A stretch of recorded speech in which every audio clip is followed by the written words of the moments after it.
Keizer Haile Selassie is voor zijn 4-daags statiebezoek aan ons land in Amsterdam aangekomen. Hare Majesteit de Koningin en zijn koninklijke hoogheid Prins Bernhard begroeten de Ethiopische vorst op het perron van het Centraal Station. De keizer is vergezeld van zijn zoon de hertog van Harar en diens gemalin prinses Sarah. Terwijl het Ethiopische volkslied weerklonk, werd de erewacht der mariniers geïnspecteerd.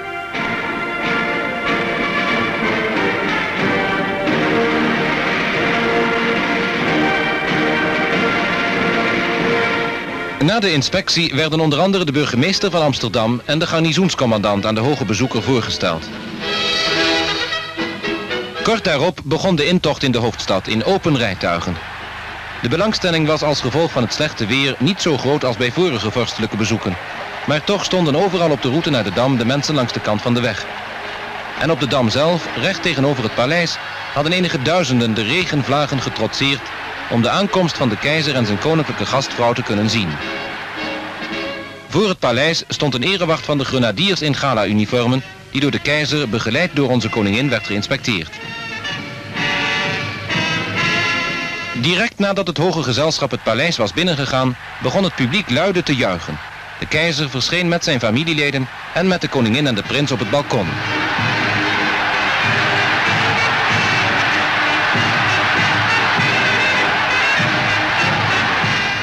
Om 11 uur precies verliet zijn keizerlijke majesteit het paleis weer in gezelschap van zijn zoon de hertog van Harar en leden van het gevolg om bij het Nationaal Monument voor de Gevallenen op het Middendampplantsoen een krans te leggen. Bij deze korte plechtigheid waren onder meer minister-president Dr. Drees en de burgemeester tegenwoordig.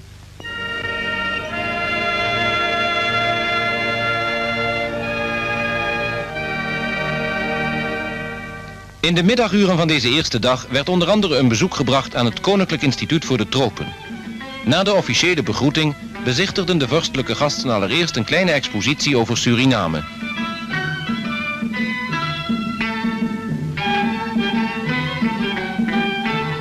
Vervolgens begaven de hoge bezoekers zich naar een andere afdeling waar een tentoonstelling over Ethiopië was ingericht. De keizer kon hier bijvoorbeeld nog details vernemen over de regenval in zijn land. Omtrent de regenval in Nederland was zijn majesteit buiten al ingelicht. De rondgang door het instituut besloot het officiële gedeelte van de eerste dag van het vorstelijk bezoek. Op de tweede dag van zijn statiebezoek aan ons land heeft keizer Haile Selassie op een werf in Kinderdijk een voor Ethiopië bestemde sleepboot te water gelaten.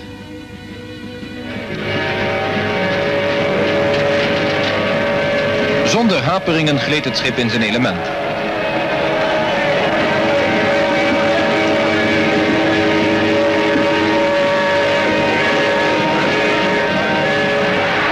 Joviaal zwaaiend naar de inwoners van Kinderdijk verliet de keizer de werf en begaf zich naar Rotterdam. Samen met koningin Juliana en prins Bernhard bezichtigde hij aan boord van het koninklijk jacht Piet Hein onze grootste haven. Hare Majesteitskruiser de 7 provinciën was voor deze bijzondere gelegenheid feestelijk gepavoiseerd.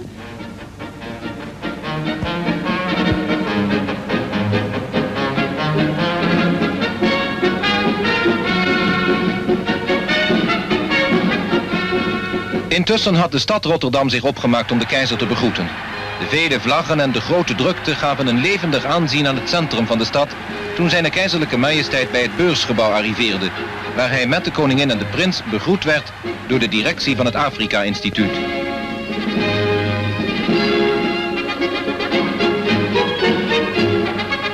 Een van de hoogtepunten van dit bezoek was de receptie der regering in de Ridderzaal in Den Haag.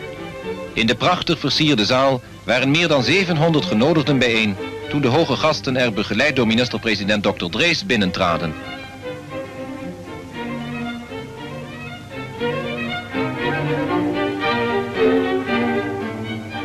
Vele der aanwezigen, onder wie de leden van het corps diplomatiek, werden aan de keizer, de koningin en de prins voorgesteld.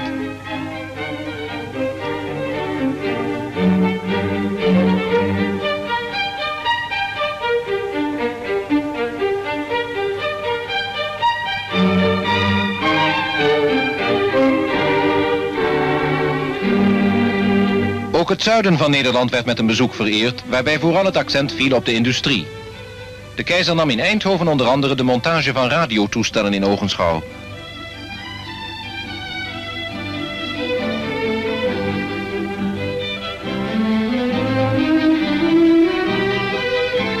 Het hoge gezelschap bracht voorts een bezoek aan de autofabriek in Geldrop.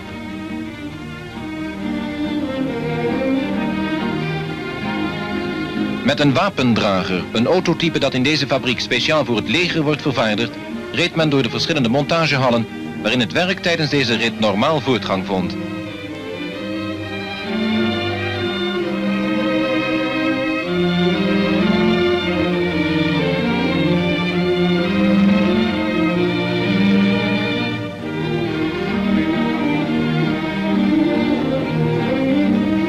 Op de laatste dag van zijn officieel verblijf stelde keizer Haile Selassie zich op de hoogte van de vliegtuigfabrikage in Nederland. Tijdens dit bezoek werd onder andere een demonstratie van de Fokker S-14 gadegeslagen. De vlucht van deze gemakkelijk wendbare straaljager, die bestuurd werd door majoor Sonderman, maakte grote indruk op de hoge gasten.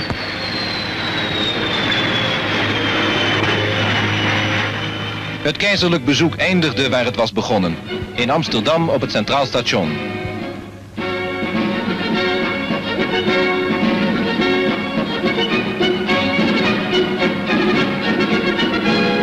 Ook nu was de erewacht weer betrokken door een detachement van de mariniers.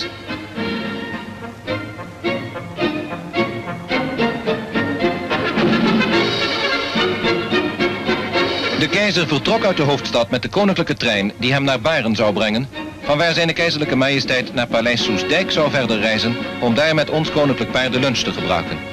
Daarna zou hij nog gedurende korte tijd onofficieel in Nederland blijven, alvorens naar Duitsland te vertrekken voor een bezoek aan de West-Duitse Bondsrepubliek.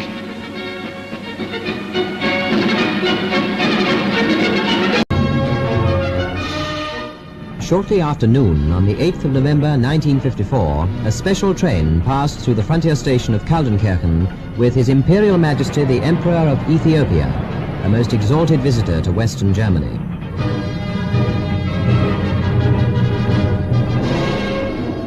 Two hours later, the train drew into the gaily decorated station at Bonn, the federal capital, which for weeks had been preparing for this, the most regal and ceremonial reception given to any visitor since the end of the war. The federal president, Professor Heuss, the chancellor, Dr. Adenauer, and almost the whole of the cabinet were there to bid welcome to their imperial guests from Ethiopia.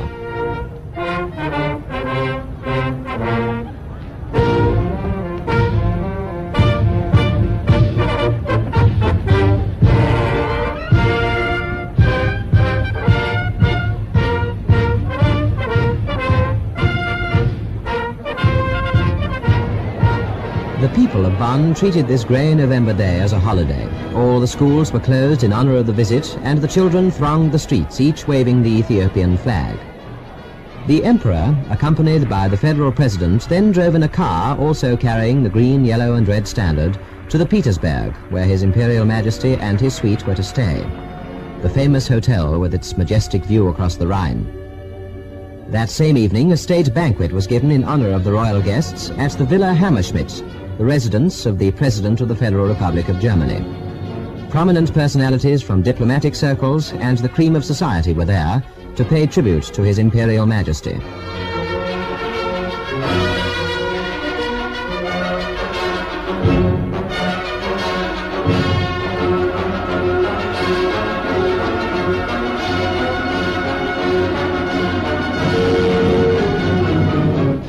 The newsreel cameras were there too to record an historic occasion. The Emperor with the Federal President, the Chancellor Dr. Adenauer and Professor Carlo Schmidt. Minister President Arnold, the Chancellor and His Excellency the Court Chamberlain. Minister of the Interior Herr Schröder with His Excellency the Ethiopian Minister for Foreign Affairs. One of the more important public events was a visit to the agricultural faculty of the Friedrich Wilhelm University in the Rhineland, where the Emperor, who was accompanied by His Excellency the Ethiopian Minister of Justice, was graciously pleased to accept the honor of an honorary degree. In his citation, the Dean, Dr. Wendt, praised the services of their honored guest in the agricultural development of his country.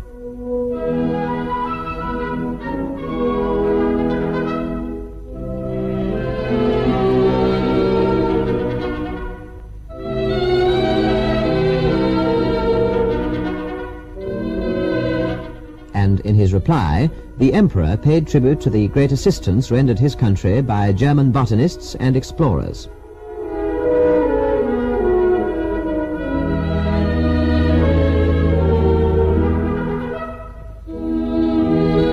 After a tour of the capital, the Emperor visited the Rat House in Bonn, where the Oberbürgermeister, Herr Busen, presented His Majesty with a classroom fully equipped for 30 pupils. The Emperor, in reply, presented the city of Bonn with the silver and gold-banded tusks of an African elephant, 2 antique spears, and the gold-studded shield of a warrior. His Imperial Majesty then signed the city's Golden Book, a royal autograph in picturesque Amharic script, which Bonn has added to its treasure of valuable and historic documents. Thousands again lined the streets to cheer the Emperor on his departure. The first stage of his visit to Western Germany was over. The next stop was in Cologne.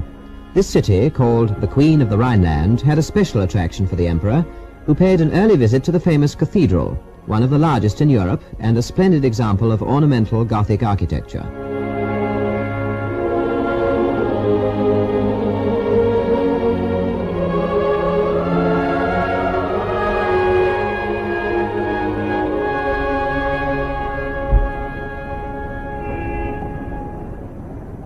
Not only the monuments from the past were of interest to the royal visitor, but also the achievements of today. At the experimental station of the Alwegbahn in the Fullinger Heide, a monorail car gave an impressive demonstration of cheap and speedy transport possibilities for the future.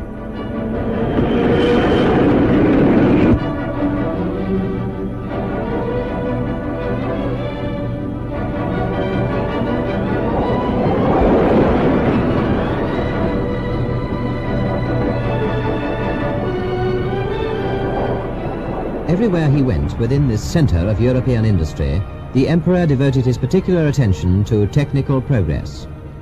In Karl Arnold, Minister-President of North Rhine-Westphalia, he found an informed and competent guide. Among the more impressive sights of the tour were the huge blast furnaces of the Rheinhausen steelworks near Duisberg. Work was stopped for a few minutes on the arrival of the royal party, and the workers received them with cheers and applause.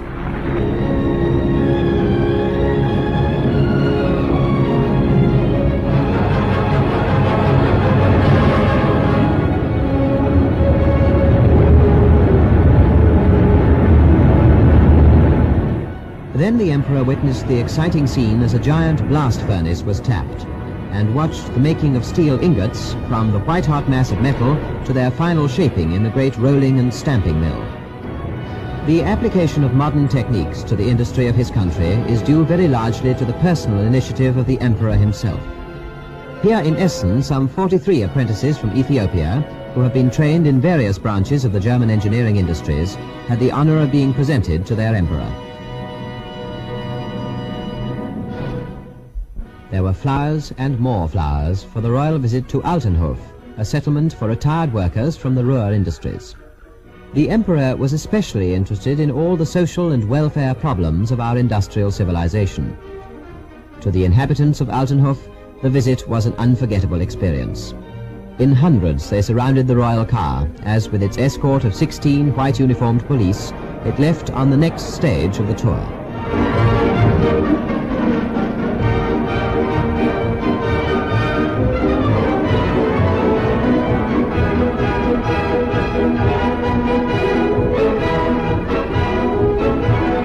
This was to the famous Westphalian stud farm of Warendorf.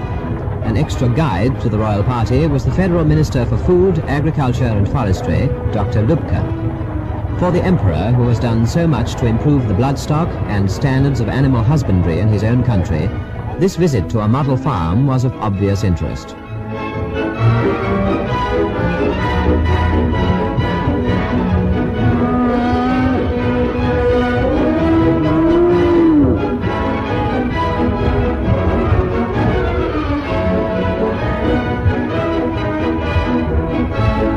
The high spot of the agricultural display was the great parade of stallions, noble animals whose pedigrees and records of achievement make them much sought after in all parts of the world.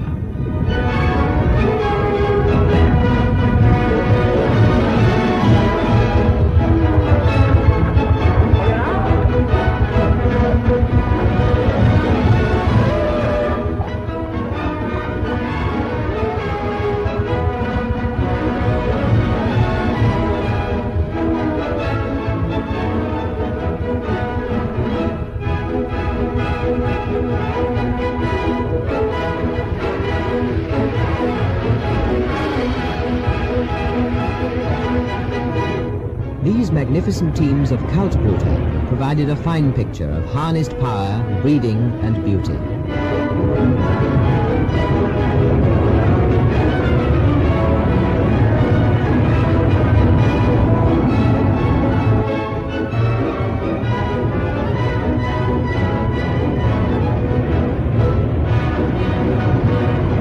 The agricultural machinery at Barendorf is just as well known and esteemed as its famous horses.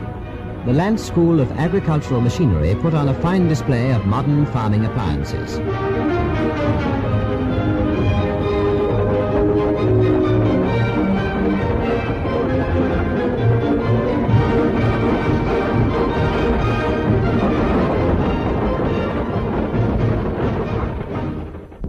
But now the time had come for the last visit of the tour, to the free and Hansa city of Hamburg. The Senate, with Burgermeister Dr. Sieverking at its head, received His Imperial Majesty at the Rathaus, the city hall.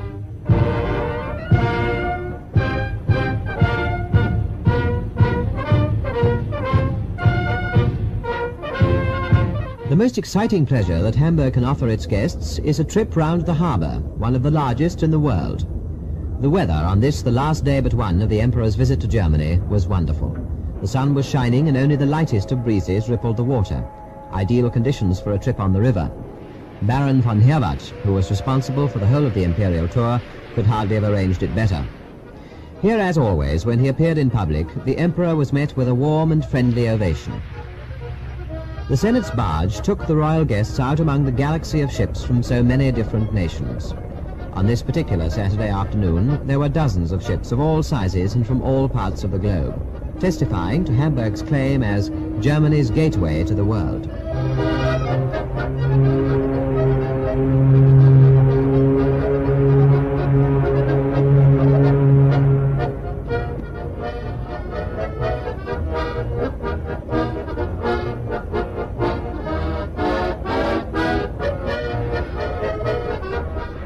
From the distance could be heard the incessant clamour of the shipyards.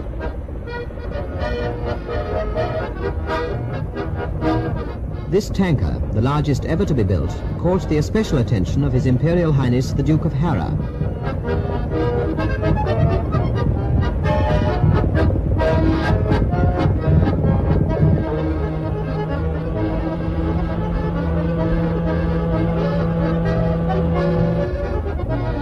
For more than an hour, the party inspected the countless craft, the drifters, freighters and passenger ships, and of course the old training schooner, the Pamir, with its tall, romantic masts.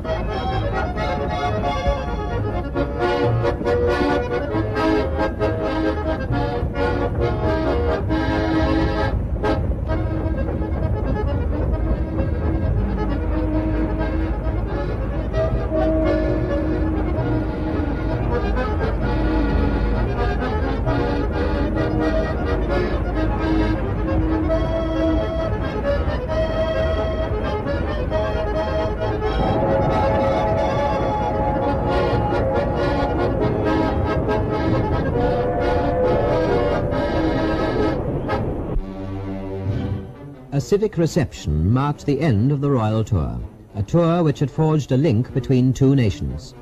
The German Chancellor, Dr. Adenauer, has spoken of their common purposes and hopes, upon which is based a mutual respect and a friendship which can carry over the many miles and outweigh any differences between them.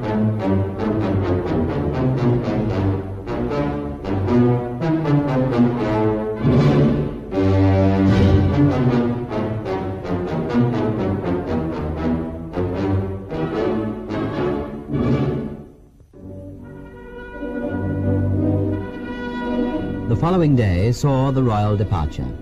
At the Dammtor station in Hamburg, a special train was waiting to carry the Emperor on his way to Scandinavia.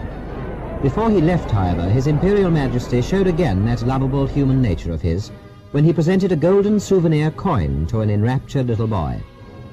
Then the last words of thanks and farewell. The 6-day visit was ended, an imperial visit which the people of Germany will remember forever, and with pride.